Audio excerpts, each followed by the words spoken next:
Hello students, आपका मेरे channel smart study में स्वागत है।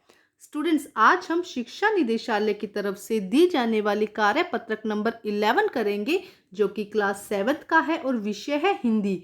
ये वर्कशीट 3 नवंबर 2020 की है। तो आइए शुरू करते हैं आज की वर्कशीट शुरू करने से पहले प्लीज़ मेरे चैनल को सब्सक्राइब कर दीजिए। तो आइए देखते हैं आज की वर्कशीट, हिमालय की बेटियां।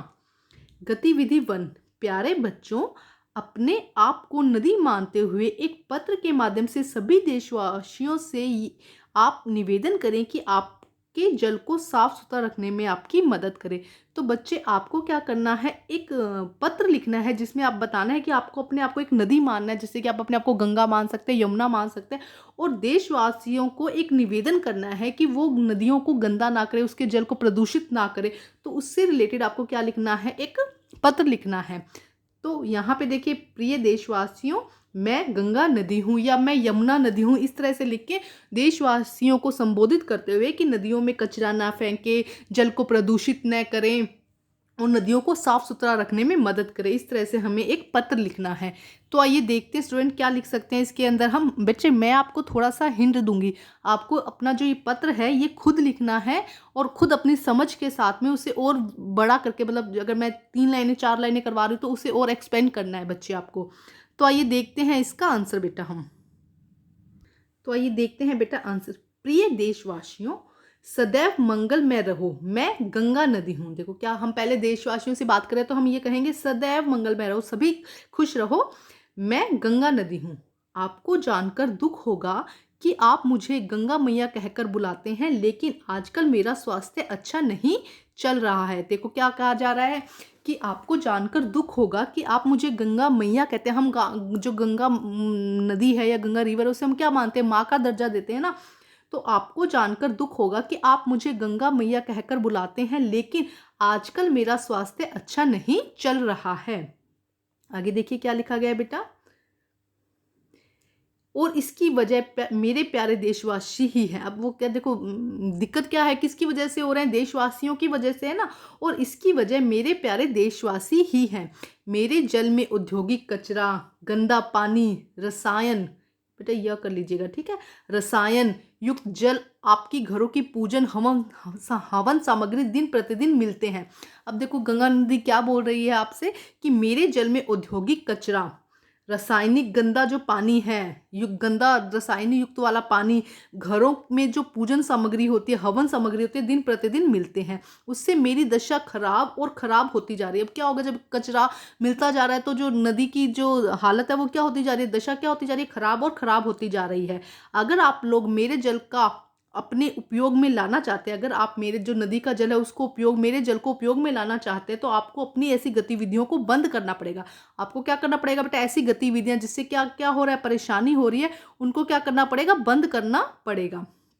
एक बार फिर देख लेते हैं बेटा, देखिए क्या है यहाँ पे। मेरे जल में औद्योगिक कचरा, गंदा पानी, रसायन युक्त जल आपके घरों की पूजन और हवन सामग्री दिन प्रतिदिन मिलते हैं। उससे मेरी दशा खराब और खराब होती जा रही है।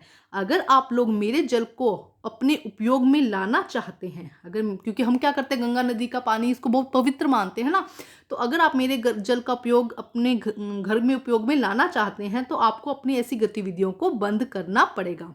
आगे देखते हैं क्या लिखा है बेटा।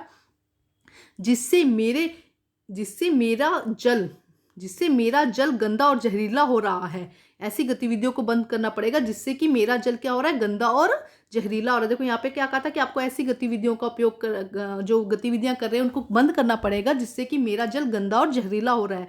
आप लोगों से निवेदन है कि अगर जल को साफ और स्वच्छ बनाने की तरफ ध्यान दें। आप लोगों से क्या निवेदन है कि आप मेरे जल को साफ और स्वच्छ बनाने की तरफ ध्यान दें। उसमें कूड़ा कचरा ना डालें, ना ही उद्योगों से निकला हुआ रसायन युक्त पानी उसमें भेजें, तभी मैं और हम दोनों खुश रह सकेंगे। अब देखो, अगर पानी स्वस्थ होगा, अच्छा होगा, तो हम लोग भी स्वस्थ रह सकेंगे ना, देशवासी भी स्वस्थ रह सकेंगे। तो क्या कहा गया है, उसमें कूड़ा कचरा ना डालें, ना ही उद्योगों से निकला हुआ रसायन युक्त पानी उसमें भेजें, तभी मैं यहाँ पे क्या बात है बेटा, गंगा की बात हो रही है, मैं और आप, हम दोनों ही खुश रह सकेंगे।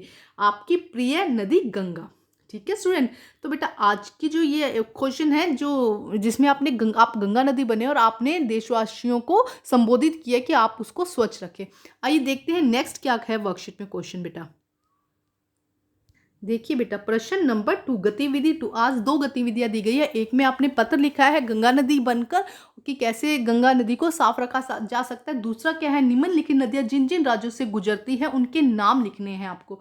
जैसे कि उदाहरण के तौर पे दिया गया गंगा। देखो गंगा कहाँ कहाँ से निकलती है, उत्तराखंड, उत्तर प्रदेश, बिहार, पश्चिम बंगाल। तो इसी तरह से यहाँ पे कुछ नदियां दी गई हैं जैसे यमुना, व्यास, गोदावरी, कावेरी और झेलम। इन नदियां भारत के किन किन राज्यों में से होकर गुजरती हैं उनके नाम लिखने हैं आपको। तो आइए देखते हैं बेटा इसका आंसर हम। तो आइए देखते हैं सबसे पहले यमुना। हम देखते हैं सबसे पहले यमुना उत्तराखंड, उत्तर प्रदेश, राजस्थान, दिल्ली और हरियाणा। कौन कौन से राज्यों में से होकर गुजरती है बेटा, उत्तराखंड, उत्तर प्रदेश, राजस्थान, दिल्ली और हरियाणा में से होकर यमुना नदी जो है वो गुजरती है। नेक्स्ट है व्यास। देखो व्यास कहाँ कहाँ से निकलती है बेटा, पंजाब, हिमाचल प्रदेश, पंजाब और हिमाचल प्रदेश। व्यास कहाँ से निकलती है बेटा, एक बार फिर देखते हैं। व्यास कहाँ से निकलती है, पंजाब से और हिमाचल प्रदेश से। कहाँ कहाँ से निकलती है, एक सेकेंड देखिए बेटा। तो आइए देखते हैं बेटा व्यास देखो कहाँ से निकलती है, पंजाब और हिमाचल प्रदेश से।